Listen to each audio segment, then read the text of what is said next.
The massive doors of the council chamber opened with a sound like thunder.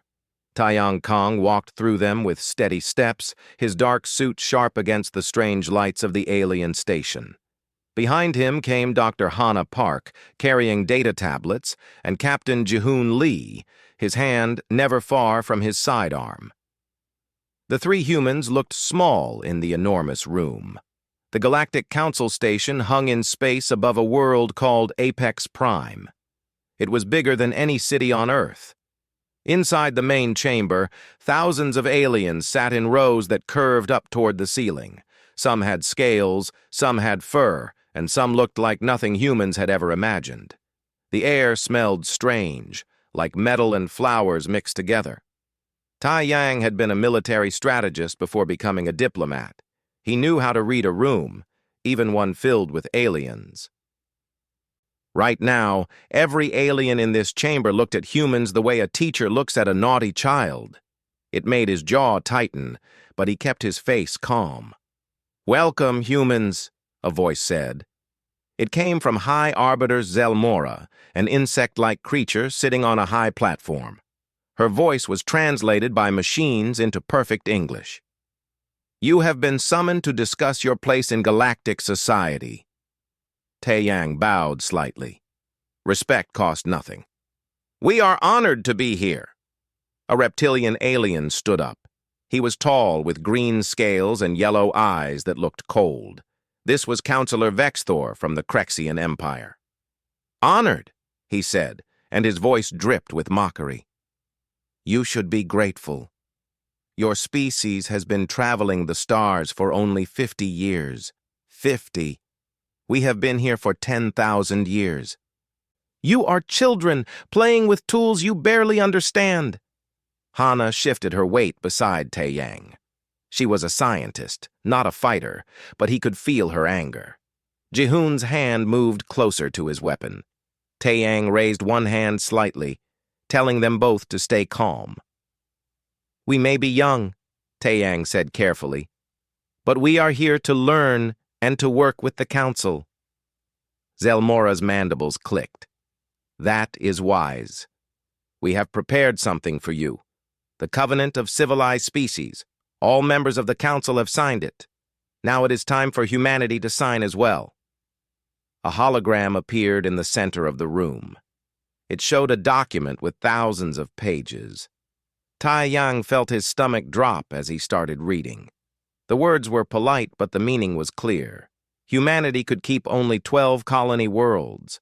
No more expansion. The human military would be limited to defensive forces only. All new technology would be shared with the council. Humans could not explore beyond certain areas marked as safe zones. In return, the council would provide protection and guidance. "This is not a partnership," Hana whispered. "This is a cage." Taiyang kept reading. The more he saw, the worse it became.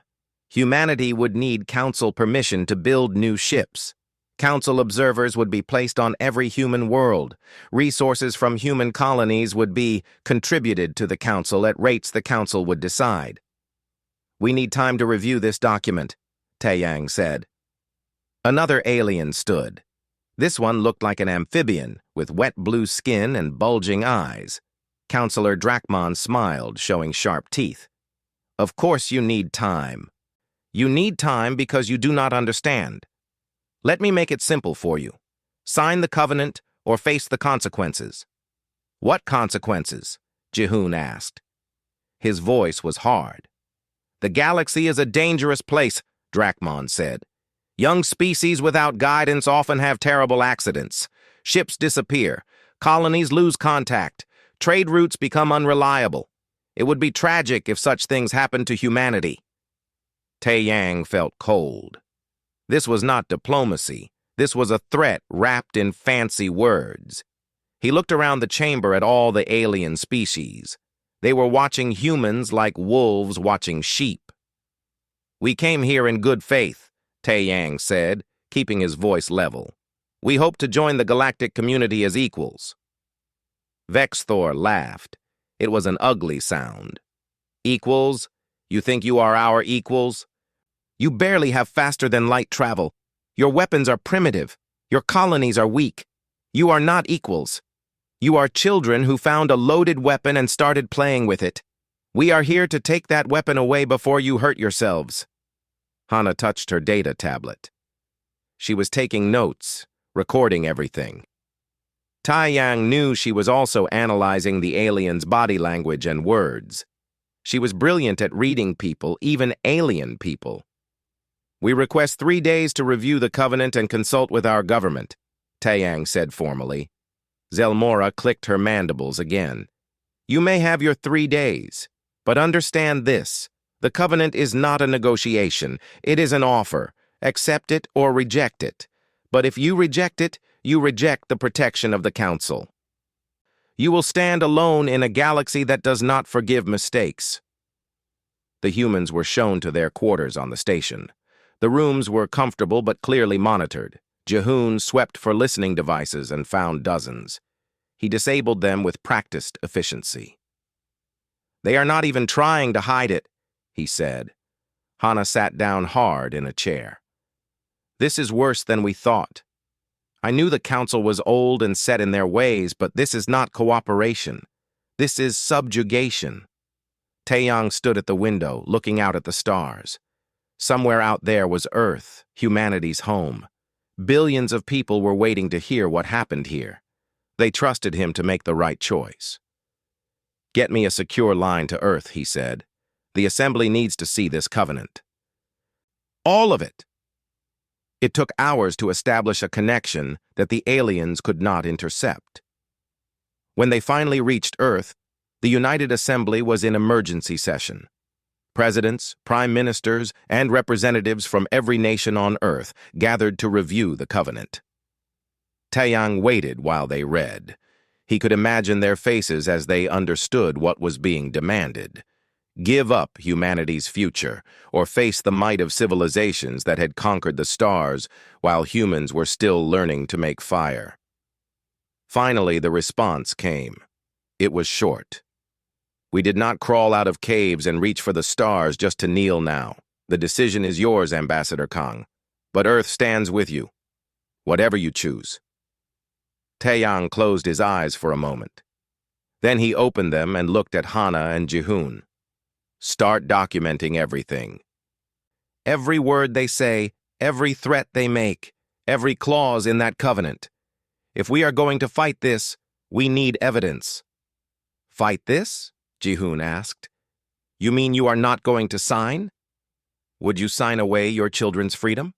Taeyang asked quietly. Jihoon smiled. It was not a nice smile. "No, I would not." Hana looked scared but determined.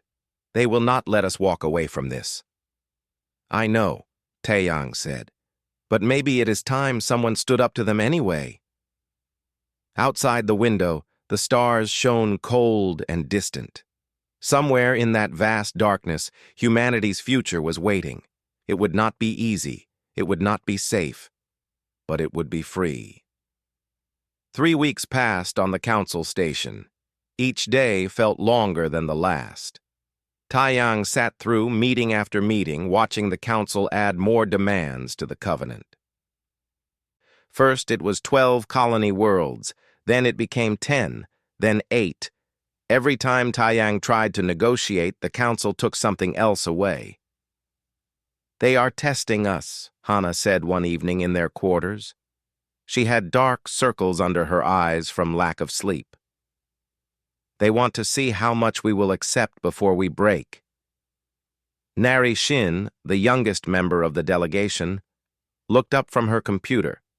She was small and quiet, but her mind was sharp. "I have been tracking their pattern. Every species that sits on the Council went through this same process. The Council calls them young civilizations when they reach the stars. Then they offer the covenant.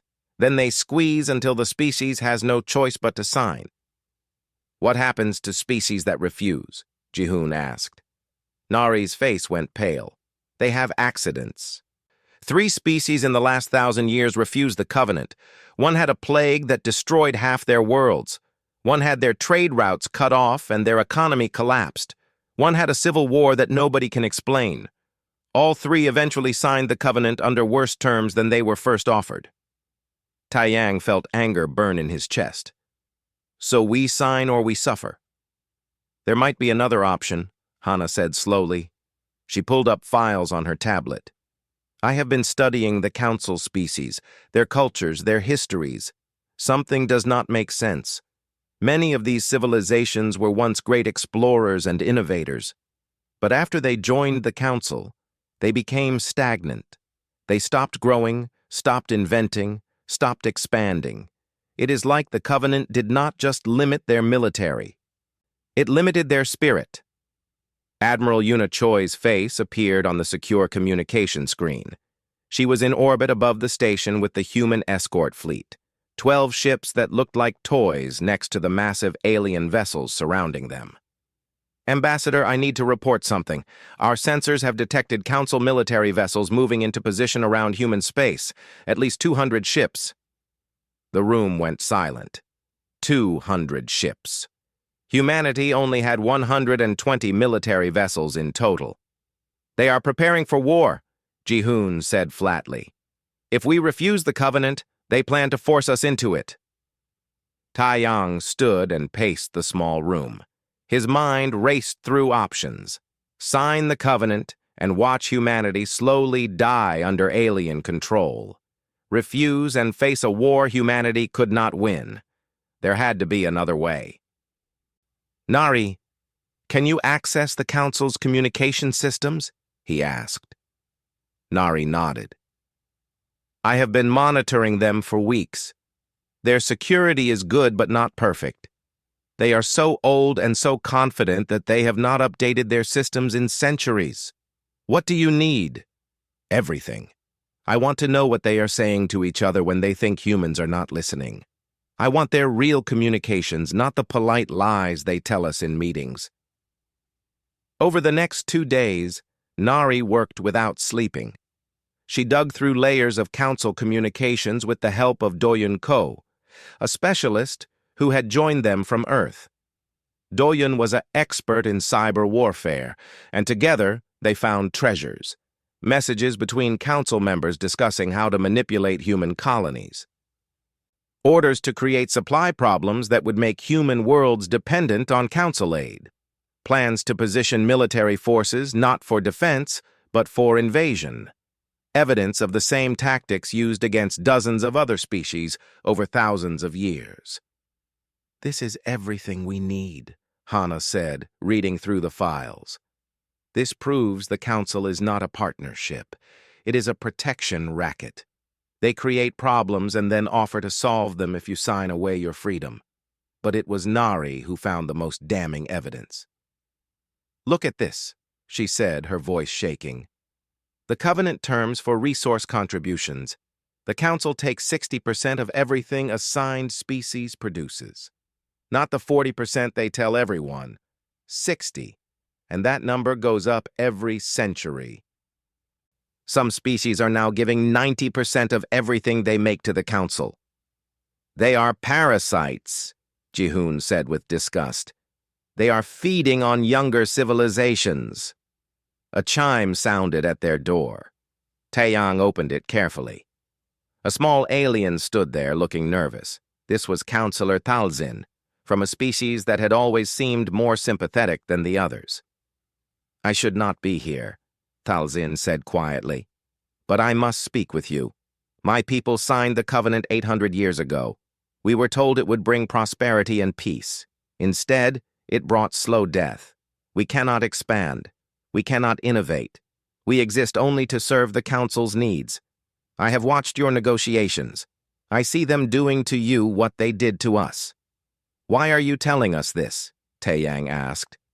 Because someone needs to say no, Talzin said. Someone needs to break the cycle. My people are too weak now, too dependent. But you are still strong. You still have fire. Do not let them take it from you. The alien left quickly, before anyone could see him there. Taeyang looked at his team. They all had the same expression. Determination mixed with fear. The next day, the Council called for a final meeting. Taiyang and his delegation walked into the chamber to find every seat filled. More aliens had come to watch. The air buzzed with anticipation. High Arbiter Zelmora spoke. "We have been patient with you humans, more patient than you deserve, but our patience has limits. Today you will sign the covenant. The terms have been finalized." A new hologram appeared. Taiyang read the final terms and felt sick. 8 colony worlds instead of 12. 60% of all resources immediately, increasing to 80% within 50 years. Council military bases on every human world. Complete access to all human technology.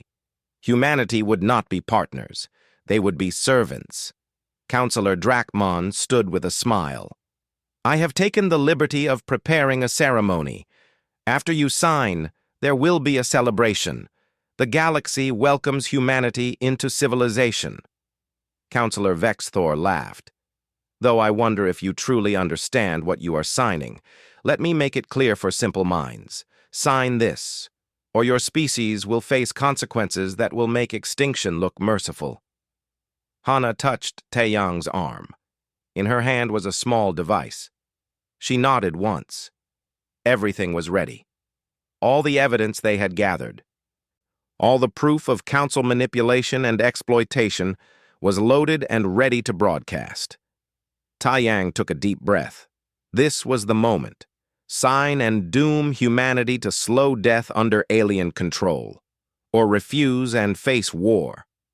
But there was a third option now. Refuse and tell the galaxy why. "Ambassador Kang," Zelmora said, "it is time. Sign the covenant." Taiyang walked to the center of the chamber. Every alien eye was on him. He could feel the weight of billions of humans across the stars, all waiting for this moment.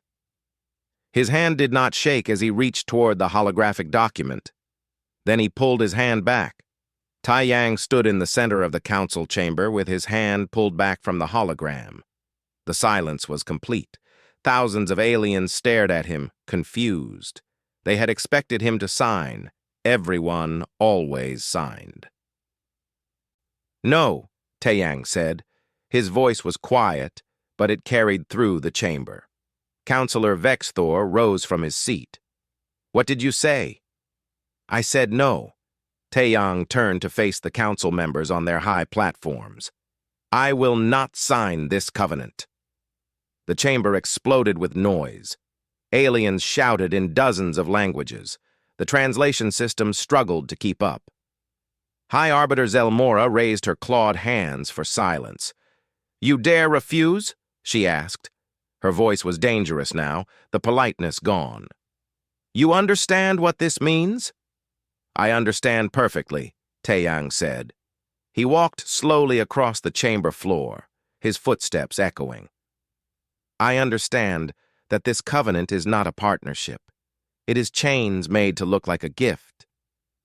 I understand that you have been using these same chains on species for thousands of years." "You know nothing," Vexthor snarled. "You are an infant species. You have no right to refuse our guidance." Taeyang stopped walking and looked directly at the reptilian counselor. "Guidance? Is that what you call it? We call it something else. We call it exploitation." Counselor Drakmon stood, his blue skin flushing darker with anger. "You will sign, or you will face the consequences. We have been merciful so far. That mercy can end." "Your mercy?" Hana spoke up from behind Taiyang. She stepped forward, her data tablet glowing in her hands. "Let me tell you about your mercy. Let me tell everyone here about your mercy." She pressed a button on the tablet. Suddenly, every screen in the chamber lit up. Every communication device in the station received the same transmission. The evidence that Nari and Doyun had gathered began to play. Messages between council members discussing how to weaken human colonies, orders to create artificial shortages, plans for military positioning that had nothing to do with defense, and more, much more. Evidence of the same tactics used against dozens of other species. proof that the Council was not a benevolent organization, but a system designed to feed on younger civilizations. The chamber erupted again. This time the noise was different. Shock, outrage, fear. Some council members tried to deny it. Others sat in stunned silence. "This is a lie," Vexthor shouted. "Fabricated data meant to disrupt the council." "Is it?" Sora Beck stepped forward. She was the xenopsychology expert on the human team, and she had been quiet until now. "Because according to my analysis, these communications match the linguistic patterns and encryption signatures of council systems perfectly. They are real, and everyone in this chamber knows it." Taiyang raised his voice to be heard over the chaos. "This information is not just playing here. Right now, every independent species in the galaxy is receiving these files. Every colony that is not under council control. Every trade hub, every news network, every communication relay. The truth is spreading, and you cannot stop it." Zelmora's mandibles clicked rapidly, a sign of agitation. "You have made a grave mistake, Ambassador Kang." "No," Taiyang said firmly. "The mistake was yours. You thought we would be easy to control. You thought we would be grateful for your chains. You thought wrong." He turned to address the entire chamber, not just the council leaders. "Humanity is young. We have only been in space for 50 years. We have made mistakes. We have so much to learn. But we learned one thing very well in our history. We learned that freedom is worth fighting for. We learned that some things are more important than safety. We learned that a life spent kneeling is not worth living." Doyunko stepped forward and held up his own device. "Oh, and one more thing. Those military ships you positioned around human space, the ones you thought we did not notice, we noticed.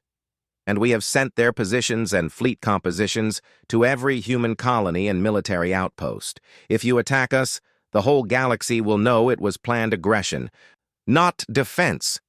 "You are declaring war on the Council," Drakmon said, his voice shaking with rage.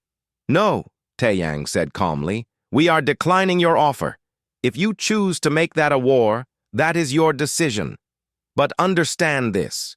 Humanity did not survive ice ages, world wars, pandemics, and the void of space by giving up when things got hard. If you want a war, you will have one. But it will not be the easy conquest you are imagining." He looked around the chamber one last time. Some aliens looked angry. Some looked scared. But a few, like Counselor Thalzin, looked hopeful. "Humanity thanks the Council for its time," Taiyang said formally. "But we must decline your covenant. We will find our own path among the stars. Whether that path is walked alone or with friends, we will walk it free." He turned toward the massive doors of the chamber. Hana, Jihoon, Nari, Doyun, and Sora fell in behind him. Their footsteps echoed in the shocked silence. "If you walk out those doors," Zelmora called after them, "you walk out as enemies of the Council." Taiyang paused but did not turn around. "Then we walk out as enemies, but we walk out with our heads high and our spirits unbroken. That is more than I can say for most species in this chamber." The humans walked toward the doors. Each step felt like it took forever. The doors were 100 meters away, 50 meters, 20 meters. At any moment, Taiyang expected the Council to order them arrested or killed. But the order never came. The doors opened before them with that same thunder sound. The humans walked through without looking back. Behind them, the chamber remained in chaos. Council members were shouting at each other. Some were demanding action.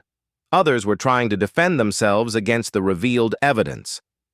And in one corner, Counselor Thalzin stood and made an announcement that would shake the Council to its core. "In light of these revelations, my species is suspending our participation in the Covenant pending a full investigation. We will not be part of an organization that operates through deception and exploitation."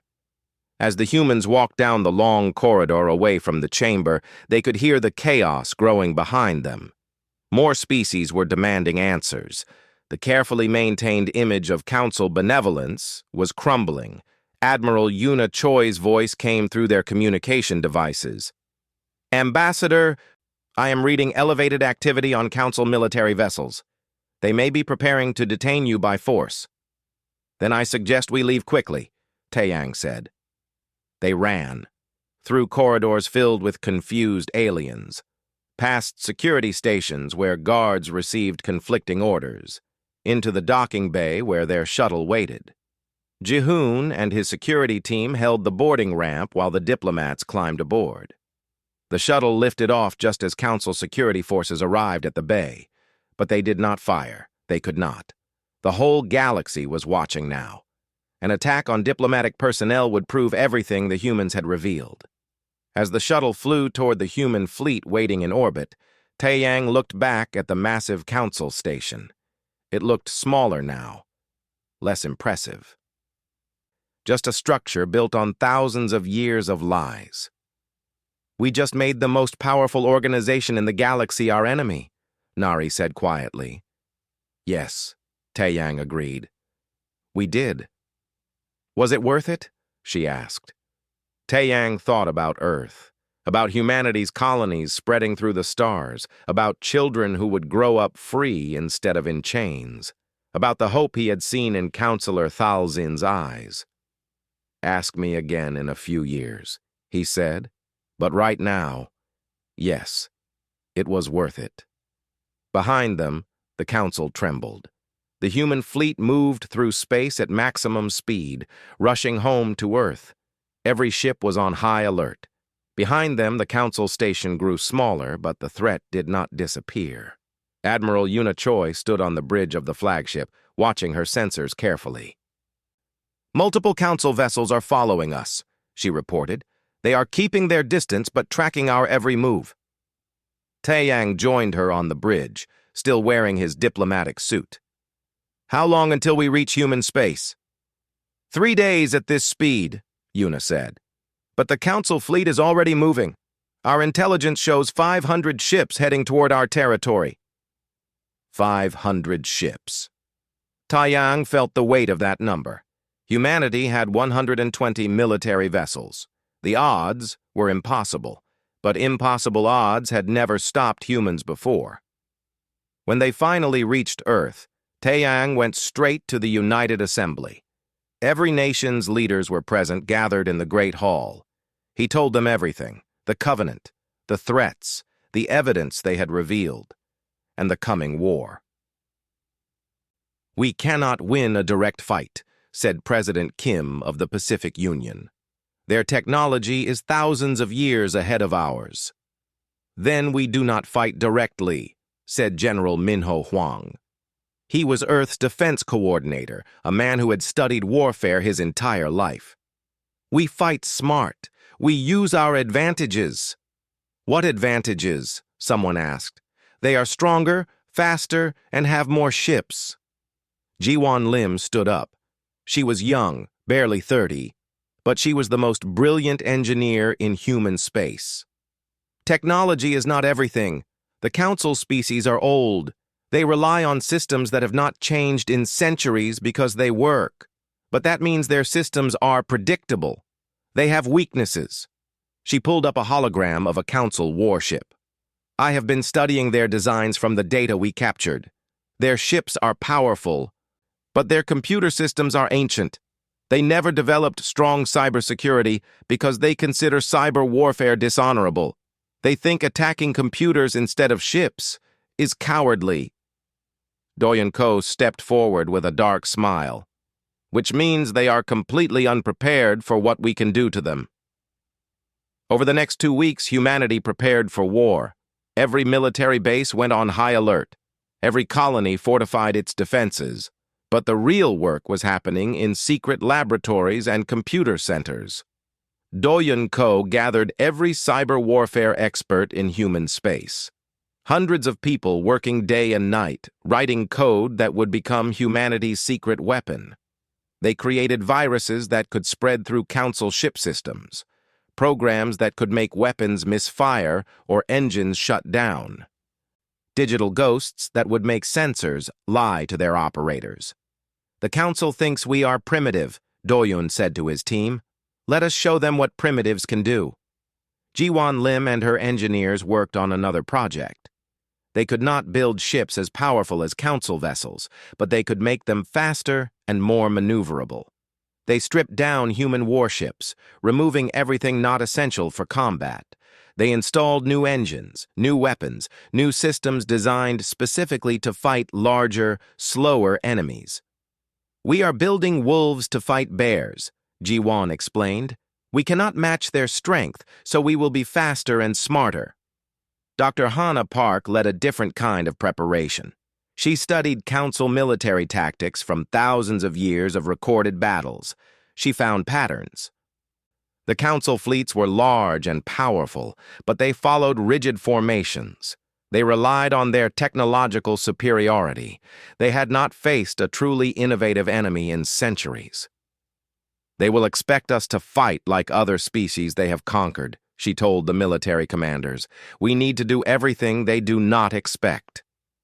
Captain Jihoon Lee trained special forces teams for a mission that sounded insane, boarding enemy ships during battle. The Council thought their vessels were impregnable fortresses. Jihoon planned to prove them wrong. His Marines practiced in mock-ups of Council ships, learning to fight in alien environments. "Speed is everything," he told his troops. "Get in, disable their systems, and get out before they know what hit them." But not all of humanity's preparation was military. Ambassador Hanul Song worked diplomatic channels that the Council did not control. She reached out to independent species, to colonies that had never signed the covenant, to traders and merchants who resented Council control. "We are not asking for military help," she told them. "We know that would be too dangerous for you. But information, supplies, quiet support, these things matter." Slowly, carefully, a network formed. Species that could not openly defy the Council, but could quietly help humanity. Supply ships that would accidentally deliver food and medicine to human colonies. Traders who would share intelligence about Council fleet movements. Small acts of rebellion that added up. Narration coordinated all the intelligence gathering. She worked with Doyun's team to hack into Council communication networks, stealing information about their plans and capabilities. Every day, she learned more about the enemy humanity faced. "The Council fleet is not unified," she reported during a strategy meeting. "Different species have different goals. Some want to crush us completely. Others just want to force us to sign the covenant. We might be able to exploit those divisions." Admiral Yuna Choi took all this information and created a battle plan. It was desperate and dangerous, but it was the best chance humanity had. "We cannot defend all our colonies," she said, pointing at a star map. "We do not have enough ships, but we do not need to defend them all. We need to defend Nova Reach." Nova Reach was a resource-rich system on the edge of human space. It had mines, factories, and shipyards. If the Council captured it, they would have a staging ground to attack deeper into human territory. But if humanity could hold it, they could bleed the Council fleet in a battle of their choosing. "We will make them come to us," Yuna said. "We will fortify Nova Reach with everything we have: orbital defenses, minefields, hidden weapon platforms. When they arrive, we will be ready." Taeyang listened to all these preparations with pride and fear mixed together.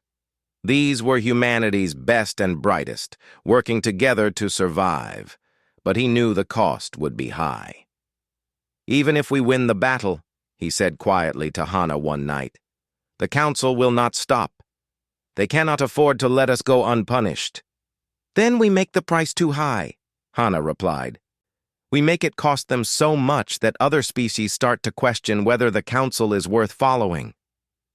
As the days passed, more news came from across the galaxy. 3 more species had suspended their Council membership after seeing the evidence humanity revealed. Protests were breaking out on Council worlds. Young aliens were demanding reform. The political damage was spreading. But so was the Council fleet. 500 ships now just days away from human space. On the flagship, Counselor Vex Thor commanded the Armada personally. He had sworn to make humanity pay for their defiance. "They humiliated us," he told his officers. "They exposed our methods to the galaxy. They must be crushed completely to restore Council authority." On Earth, Taiyang stood with General Minho in the military command center. Screens showed the approaching Council fleet, a massive wave of ships moving through space like a slow tsunami. "Our people are in position at Nova Reach," Minho reported. 115 ships, plus orbital defenses, against 500. "Has Doyun finished his preparation?" Taiyang asked. "Yes, his cyber weapons are loaded on every ship. Captain Ji-hoon's boarding teams are ready. Ji-won's modifications to our vessels are complete. We are as ready as we will ever be." Taiyang nodded slowly. He thought about all the humans across the colonies, all the families who would be affected by what happened in the next few days. He thought about the future, about children who would either grow up free or in chains. "Send a message to the fleet," he said. "Tell them that Earth stands with them. Tell them that history is watching. Tell them to show the Council what humans do when pushed into a corner." On the bridge of the flagship at Nova Reach, Admiral Yuna Choi received the message. She read it to her crew, her voice steady and strong. Then she looked at the tactical display showing the approaching Council fleet. "All ships, this is Admiral Choi," she broadcast. "In a few hours, we face an enemy that thinks we are weak, an enemy that expects us to surrender. They are about to learn how wrong they are. Humanity does not kneel. Not today, not ever. All ships, battle stations. Show them what we are made of." Across the fleet, human crews responded. Ships moved into defensive positions. Weapons powered up. Cyber warfare teams prepared their digital weapons. Marines checked their equipment one last time. Everyone knew the odds. Everyone knew the danger. But they were ready. The Council fleet entered Nova Reach system. 500 ships against humanity's defense. The battle that would decide humanity's fate was about to begin. The Council fleet arrived at Nova Reach in perfect formation. 500 ships, each one massive and powerful, their weapons ready. On the command ship, Counselor Vex Thor stood tall and confident. This would be quick. Humans were young and weak. They would break easily. "Send them one final offer," he ordered. "Surrender now, and we will be merciful. Resist, and we will destroy every ship, every station, every colony." Admiral Yuna Choi received the message on her flagship. She read it once, then deleted it. "All ships, weapons free. Let them come." The Council fleet moved forward, engines glowing bright. They expected the humans to scatter or retreat. Instead, the human ships held their position near Nova Reach's largest moon. 115 small ships against 500 giants. "They are standing and fighting," Vex Thor's tactical officer reported with surprise. "Their formation is holding." "Fools," Vex Thor said. "Open fire! Show them the price of defiance!" The Council ships fired. Energy beams and missiles filled the space between the fleets. Human ships dodged and weaved, their smaller size making them harder targets. But some were hit. 2 human vessels exploded in the first volley. 3 more were badly damaged. "Return fire," Yuna commanded calmly. Human weapons struck back. Their missiles were smaller and their beam weapons weaker, but they were accurate.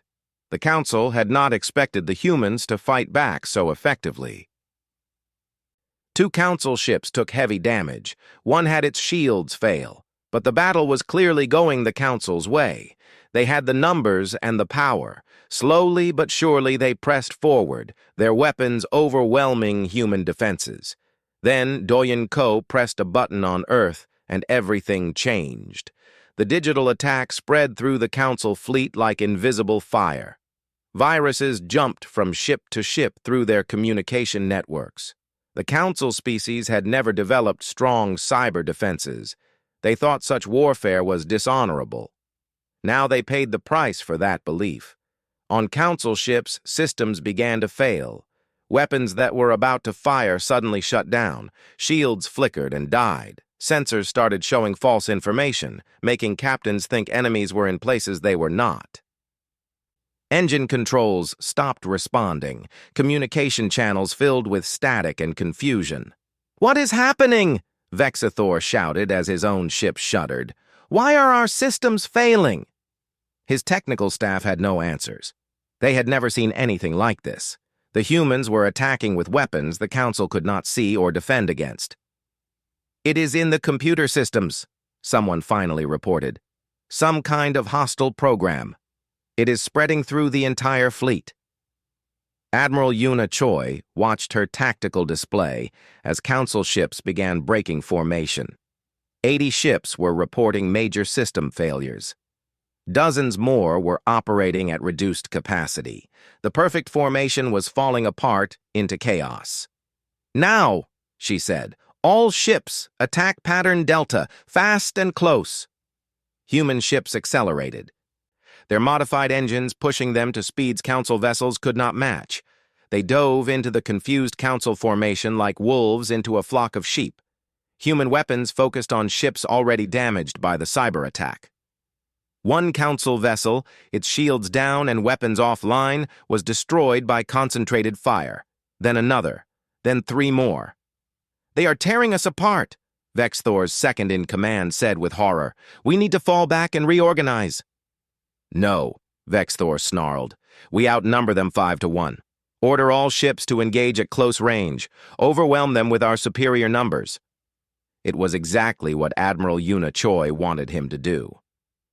When the Council ships closed in, Captain Jahoon Lee launched his Marines. Small assault shuttles shot out from human ships, too small and fast for Council weapons to track reliably. They attached to Council vessel hulls like parasites.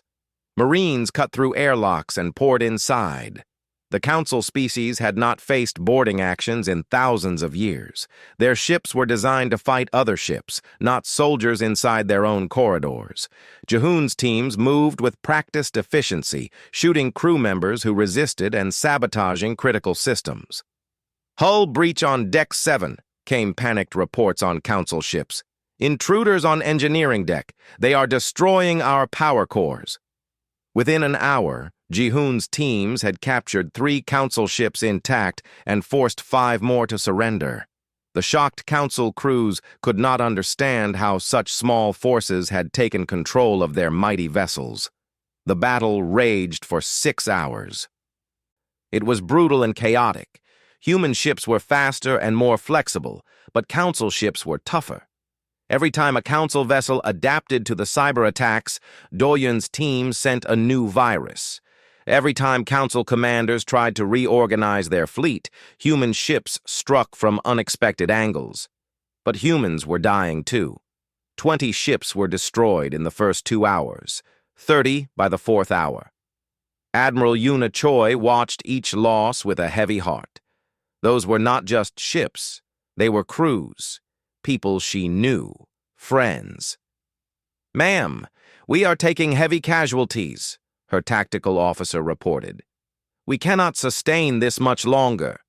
"We do not need to sustain it much longer," Yuna replied, checking her displays. "Look." The Council fleet was breaking, not all at once, but ship by ship. Some vessels, their systems too damaged to continue fighting, were retreating. Others, seeing the chaos around them, were questioning their orders. The perfect, unstoppable armada was falling apart. On his command ship, Vexthor watched his fleet crumbling and felt fear for the first time in his long life.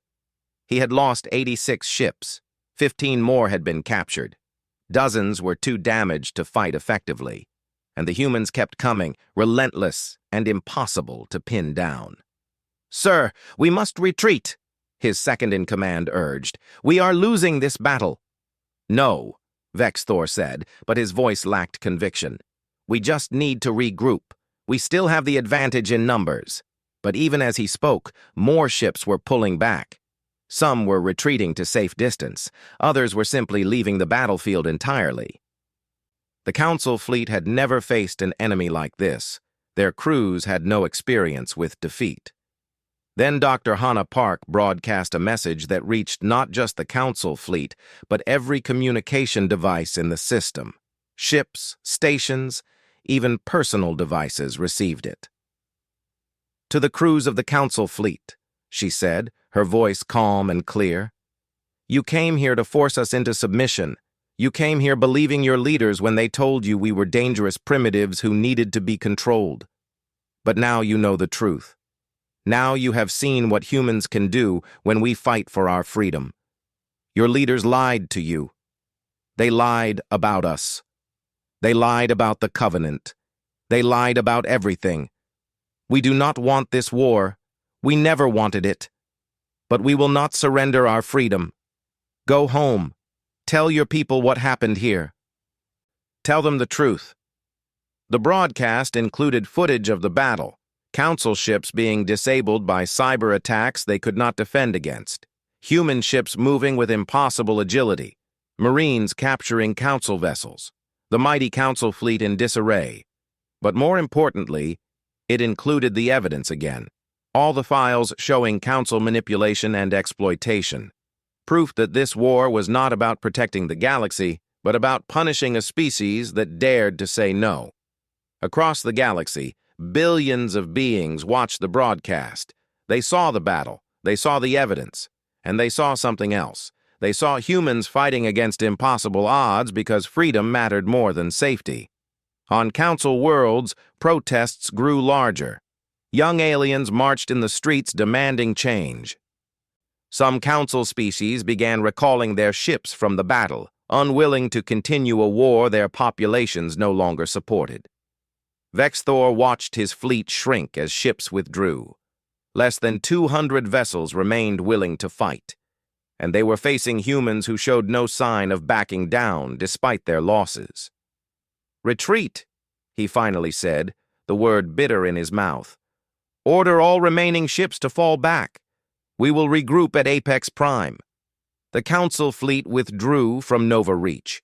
They left behind the wreckage of 80 ships and the bodies of thousands of crew members. The humans had lost 45 ships and thousands of their own people, but Nova Reach was still in human hands. On her flagship, Admiral Una Choi slumped in her command chair. She was exhausted. Around her, the bridge crew celebrated quietly. They had won. Against all odds, they had won. "Contact Admiral Choi from Ambassador Kang," the communications officer reported. Taeyang's face appeared on the screen. He looked tired but proud. "You did it, Admiral. You held them." "We held them," Una agreed, "but at a terrible cost. So many dead." "I know," Taeyang said softly. "But they died free, and they died making sure others could stay free too." Over the next 3 months, the galaxy changed. The Council fleet never returned to attack humanity. The political fallout from the Battle of Nova Reach was too severe. High Arbiter Zelmora was forced to resign. Councillor Vexthor was recalled by his government in disgrace. 7 more species withdrew from the Council. A new organization formed from the ashes, the Coalition of Free Species. It included reformed Council members, independent species, and humanity. This time, there was no covenant forcing members into servitude. There were agreements, yes, but they were negotiated as equals. Taeyang stood in a chamber that looked much like the old Council chamber. But everything felt different. Instead of sitting above everyone else, the coalition leaders sat at a round table. Everyone equal, everyone free to speak. "We gather today not as masters and servants," he said during the first coalition meeting, "but as partners. The old Council tried to control the galaxy through fear and manipulation. We will build something better, a coalition based on mutual respect, honest cooperation, and the belief that every species has the right to determine its own future." Across the table, Councillor Thalzin nodded.